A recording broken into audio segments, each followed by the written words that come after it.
परम पूज्य जगद्गुरु पद्मभूषण वियोगी भैरवैक्य डॉक्टर श्री श्री श्री बालगंगाधरनाथ महास्वामीजिಯವರ ದಿವ್ಯ ಚೇತನಕ್ಕೆ ಶಿರಸಾಷ್ಟಾಂಗ ಪ್ರಣಾಮಗಳನ್ನು ಸಮರ್ಪಣೆ ಮಾಡಿ 72ನೇ ಜಗದ್ಗುರು ಪರಮ ಪೂಜ್ಯ ಶ್ರೀ ಶ್ರೀ ಶ್ರೀ ಡಾಕ್ಟರ್ ನಿರ್ಮಲಾನಂದನಾಥ ಮಹಾಸ್ವಾಮೀಜಿಯವರ ಸಂದರ್ಭದಲ್ಲಿ ಸ್ಮರಣೆ ಮಾಡ್ತಾ ಗುರುಗಳ 51ನೇ ವರ್ಷದ ಪಟ್ಟಾಭಿಷೇಕ ವಾರ್ಷಿಕ ಮಹೋತ್ಸವದ ಈ ಶುಭ ಸಂದರ್ಭದಲ್ಲಿ ನಮ್ಮ ಶಾಲೆಯಲ್ಲೇ ಕಲಿತಿರುವಂತಹ ಮಕ್ಕಳಿಗೆ ಜಾಣರ ಜಗಲಿ ಎಂಬ ವಿಶೇಷ ವಿನೂತನ ಕಾರ್ಯಕ್ರಮವನ್ನು ಆಯೋಜಿಸೋದ್ರ ಮುಖಾಂತರ ಮಕ್ಕಳ ಮಾನಸಿಕ ಮತ್ತು ಬೌದ್ಧಿಕ ಶಕ್ತಿಯನ್ನ ದ್ವಿಗುಣಗೊಳಿಸುವಂತಹ ಕಾರ್ಯವನ್ನ ನಮ್ಮ ಸಂಸ್ಥೆ ಕಳೆದ 2 ವರ್ಷಗಳಿಂದ ನಡ್ಕೊಂಡು ಬಂದಿದೆ. ಈ ವರ್ಷನೂ ಕೂಡ ಅದನ್ನ ಮುಂದುವರಿಸಿದ್ವಿ. ಗ್ರಾಮೀಣ ಪ್ರದೇಶದಲ್ಲಿ ಬರುವಂತಹ ನಮ್ಮ ಮಕ್ಕಳುಗಳಿಗೆ ವೇದಿಕೆಗಳಿರೋದಿಲ್ಲ. ಶಾಲೆಯಲ್ಲಿ ಪಾಠ ಕಲಿತಾರೆ, ಅದಾದ್ಮೇಲೆ ಮನೆಗೆ ಹೋಗ್ತಾರೆ.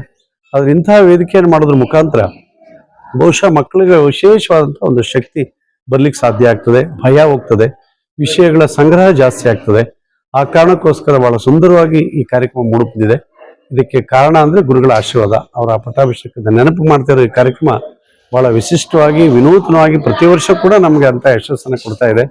ಅದಕ್ಕೆ ನಮಗೆ ಬಹಳ ಖುಷಿ ಅಂದ್ರೆ ಗ್ರಾಮೀಣ ಪ್ರದೇಶ ರೈತನ, ಕೃಷಿಕನ, ಕಾರ್ಮಿಕನ, ಬಡವನ, ಆಟೋ ಓಡಿಸುವಂತವ್ರ ಮಕ್ಕಳುಗಳು ಬಹುಶಃ ಈ ಕಾರ್ಯಕ್ರಮದಲ್ಲಿ ಭಾಗವಹಿಸೋದು ಅದೊಂದು ದೊಡ್ಡ ಹೆಮ್ಮೆ. ಯಾರೋ ಅಫಿಷಿಯಲ್ಸ್ಗಳ ಮಕ್ಕಳುಗಳು ದೊಡ್ಡ ದೊಡ್ಡ ರಾಜಕಾರಣಿಗಳ ಮಕ್ಕಳುಗಳನ್ನ ತಯಾರು ಮಾಡಿದ್ರೆ ಬೇರೆ ವಿಷಯ ಆಗ್ತಿತ್ತು. ಆದ್ರೆ ನಮ್ಮ ಶಾಲೆಯಲ್ಲಿ ಗ್ರಾಮೀಣ ಪ್ರದೇಶ ಪ್ರತಿಭೆಗಳನ್ನೇ ಗುರುತಿಸಿ ಅವರಿಗೆ ಬೇಕಾದಂತ ತಯಾರಿಗಳನ್ನು ಮಾಡೋದ್ರ ಮುಖಾಂತರ ಸ್ಟೇಜ್ ಫಿಯರು ಮತ್ತು ವಿಷಯಗಳ ಸಂಗ್ರಹವನ್ನ ಬಹಳ ಸೂಕ್ಷ್ಮವಾಗಿ ಅವರಿಗೆ ಮನಮುಟ್ಟೋ ಹಾಗೆ ಮಾಡಿದ್ದಾರೆ. ಬಹುಶಃ ಈ ಪಾಂಡುಪುರದ ಜನತೆ ಬಹಳ ಖುಷಿ ಪಟ್ಟಿದ್ದಾರೆ. ನಮ್ಮೆಲ್ಲ ಮಕ್ಕಳು ಸಂತೋಷ ಪಟ್ಟಿದ್ದಾರೆ. ಇದನ್ನ ಬಹಳ ವಿಶೇಷವಾಗಿ ಮೀಡಿಯಾದವರು ಅದನ್ನ ಜನಸಾಮಾನ್ಯರಿಗೆ ಮುಟ್ಟಿಸುವಂತ ಒಂದು ವಿಶಿಷ್ಟ ಕಾರ್ಯವನ್ನು ಮಾಡಿದ್ದಾರೆ. ಯಾಕೆ ಅಂತಂದ್ರೆ ಈ ಕಾರ್ಯ ಇಲ್ಲಿಗೆ ಮುಗಿಬಾರ್ದು.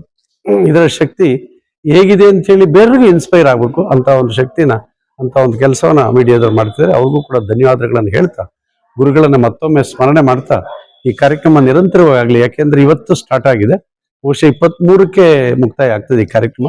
ನಮ್ಮ ವ್ಯಾಪ್ತಿಯಲ್ಲಿ ಬರುವಂತ ಎಲ್ಲಾ ಶಾಲಾ ಕಾಲೇಜುಗಳಲ್ಲೂ ಕೂಡ ಈ ಕಾರ್ಯಕ್ರಮವನ್ನು ನಿರಂತರವಾಗಿ ಇವತ್ತಿಂದ ಸ್ಟಾರ್ಟ್ ಆದ್ರೆ ನಾಳೆ ಚಿನ್ಕುಳಿ ಇದೆ, ನಾಡಿದ್ದು ಹೇಮಗಿರಿ ಇದೆ, ಇನ್ನಾಡಿದ್ದು ಕೇರ್ಪಟ್ಟೆ ಇದೆ.